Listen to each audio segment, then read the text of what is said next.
Bonjour, aujourd'hui unboxing consacré à la chasse sanglante, inédit depuis 40 ans en France. Voilà, alors d'ailleurs, il l'a reçu et j'ai failli vous montrer mon adresse, hein, ce qui n'aurait pas été très malin. Alors ça, j'ai été piqué par un moustique. Pour l'instant, j'y touche pas, hein, mais bon, ça on s'en fout. Vous n'êtes pas venu pour ça, alors voilà, tac, tac, voilà. J'enlève le cellophane qui est autour. Voilà, c'est fait. Comment ça faut unboxing? Non, je l'ai fait pour de vrai. Voilà, regardez, l'illustration elle est super belle, hein. La chasse sanglante. Regardez-moi ça. C'est beau. Franchement, et ça claque, hein. Ce qu'il y a au dos. Alors, avant d'ouvrir pour voir les galettes ou quoi que ce soit, lisons le résumé qu'il y a au dos. Alors, bam bam bam. Attendez, que je remets bien en place. Voilà un casting d'exception pour le premier film classé X en France pour violence. Oui, il y avait une classification qui était X, ça ne voulait pas dire forcément pornographique, mais pour violence ou incitation à la violence. Il y a ce film-là, il y a la prod de l'autostop également, ainsi que d'autres. Mais déjà, Chasse sanglante plus la prod de l'autostop sont édités là récemment chez Le Chat qui fume. Alors, histoire, attendez, je vais lire ça tout de suite, en jaune. États-Unis, Michigan, trois amis de longue date, Ken, Greg et Art, vétérans du Vietnam, profondément marqués par la guerre, partent à la campagne pour chasser le gibier. Vulgaires et racistes, ils sont aussi bien que mariés des dragueurs invétérés.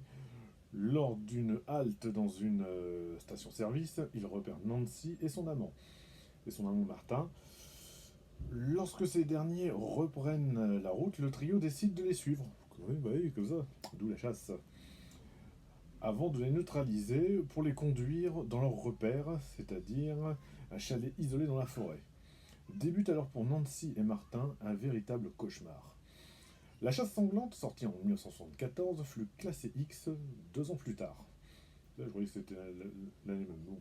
Pour incitation à la violence, en France, il sortit confidentiellement, en 82, hein, uniquement en province, réalisé par Peter Collinson, déjà responsable de La Nuit des Alligators. Cette œuvre sulfureuse bénéficie d'un casting 4 étoiles. Peter Fonda, Easy Rider, hein, Cornelia Sharp, Serpico, John Philip Lowe, Danger Diabolique, Richard Lynch, Amazonia, La Jungle Blanche, Alberto de Mendoza, La Queue du Scorpion, et William Holden, La Horde Sauvage. Inédit en France depuis sa sortie, VHS en 1984, hein, dans la collection Les films que vous ne verrez jamais à la télévision. Voilà, pour le coup, 42 ans après, j'ai envie de dire, c'est encore le cas, hein. La chasse sanglante vous est proposée dans sa version restaurée en haute définition pour la première fois au monde. Supplément, scène coupée. La chasse est ouverte par Eric Peretti, 52 minutes, ainsi que le film annonce. Voilà, tac. Hop, hop, hop. Alors, quand on ouvre, bon, là, on n'a plus la. C'est plus la même jaquette, hein, c'est une photo. Qui est très belle d'ailleurs, hein. Voilà, ah, il y a un petit livret. Marc ChatGPT Toulek, hein, attention, on va voir. Non, bah, en tout cas, c'est que des photos d'exploitation. Et de belles photos d'exploitation, hein. Franchement, non, c'est bien ça. Alors, pour celles et ceux qui étaient dans les cinémas de quartier ou même les cinémas tout court, hein, vous aviez l'affiche et puis plein de photos comme ça sur le côté, bah, ça en fait partie. Voilà, attends, attention. Non, c'est bon. J'ai cru qu'il y avait des boules, mais non, c'est des t-shirts jaunes. Tac, tac. Ah, les affiches à travers le monde. Encore d'autres comme ça. Ah non, c'est chouette ça. Et franchement, non, c'est bien. Elles sont très très belles. Ah non, ça claque, hein. Ah, ça, c'était celle de la VHS, de René Château. Alors, ça, c'est le Japon. Waouh. Ah non. Ah, j'adore. Si vous voulez toutes les voir, achetez-le, hein, après tout. Oh, c'est bon. Voyons voir l'intérieur. Ah, la sérigraphie est superbe.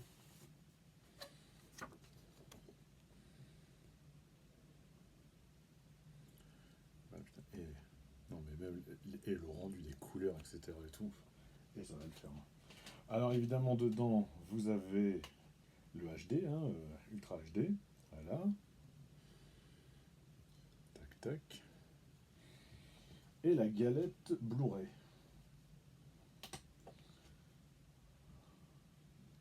Ici, voilà. Alors attention, il faut faire gaffe parce que, vous voyez, regardez, il y a un petit renfoncement comme ça, il faut mettre devant. Voilà, et celui-là. Ah non, ça fait 42 ans qu'il est inédit. En plus, il propose également la VF ainsi que la VO sous-titrée française. Franchement, il n'y a rien de tel pour le voir dans de bonnes conditions.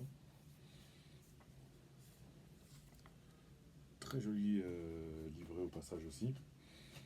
Voilà. Il va rejoindre ma petite collection du chat qui fume. Ouais, j'en ai quelques. Je sais pas si ça vaut le coup de vous les montrer. Bon, allez, vas-y. Euh, non, c'est pas là. C'est pas. Ah là là là. Ah mince. Alors attends. Ça doit être forcément quelque part là. Dans le coin. Ah bah mince, c'est la meilleure celle-là. Il y a quelqu'un qui m'envoie un message pour me dire que je suis peut-être trop long. Ouais, non, non, oui, non. De toute façon, on a le temps, hein, mais.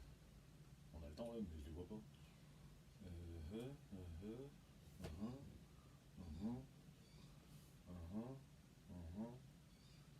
Ah, bah, c'est la meilleure celui-là, bah merde. Ah, si, elles sont là. Pardon, pardon. C'était tout au fond. Évidemment, les autres que j'ai de cette collection, déjà qui fument, j'en ai pas des caisses hein, chez eux, mais bon, quand même. Le couteau sous la gorge, voilà, de Claude de Mulot. Il y a quoi d'autre que j'ai? Les prédateurs de la nuit. Oh là là. Et c'est la tuerie. Je ferais peut-être un spécial des Blu-ray que j'ai comme ça. Ah oui, Brigade des Mœurs. De Max Pécasse. Ainsi que la version collector qui est illustrée par un auteur de bande dessinée. Hop, hop, hop, hop. Voilà. Et l'exécutrice. Et non pas l'exé, plus loin Q-trice. Pardon. Voilà. Aussi chez eux. Mais voilà, la chasse sanglante. Eh bah, ça va être mon DVD des vacances. Oui, parce que je suis en vacances pour ceux que ça intéresse. Voilà. Il y a même chez qui il y a hâte.